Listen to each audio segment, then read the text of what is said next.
बोरैबा जुदि जोंनि मिजिंआ फेलें जायोब्ला माबेबा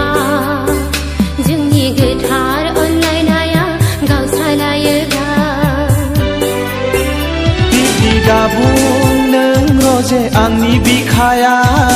गावलांगोन